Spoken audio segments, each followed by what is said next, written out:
Number কারণটা হচ্ছে অতিরিক্ত ঘুম। অতিরিক্ত কি? ঘুম।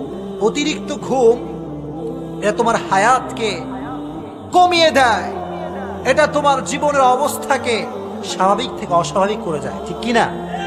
সায়েন্স বলছে রাত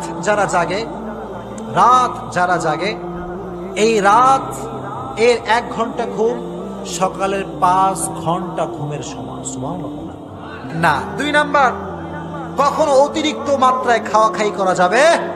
2 নাম্বার, দেখেন আল্লাহর হাবিব সাল্লাল্লাহু আলাইহি ওয়াসাল্লাম বলেছেন, যখন তোমরা খাবা 3টা ভাগে খাবা। জোরে কোন কয় ভাগে? 1 ভাগ তোমার খাবার থাকবে, আর 1 ভাগ পানির জায়গা, আর 1 ভাগ থাকবে নিঃশ্বাস প্রশ্বাসের জায়গা। সুবহানাল্লাহ পড়েন। নাম্বার, অতিরিক্ত মাত্রায় কথা বলবেন না। পারবেন তো ইনশাআল্লাহ? সমাজের কিছু লোক কিছু কিছু জায়গায় নাক না গলার পেটের ভাত হজম হয় না, এরকম লোক আছে না নাই? সব জায়গায় বেশি কথা বলে। এই জন্য কথা যে বেশি বলবে তার মূল্য বেশি থাকবে না, কথা কম বলবেন আপনার সম্মানকে বাড়ায় দিবে একজন, তিনি কে? কথা কম বলবেন। অলওয়েজ কথা কম কাজ বেশি, ঠিক কিনা? যারা কথা কম বলে কাজ বেশি করে তারাই দেখবেন দিন শেষে সফল হয়ে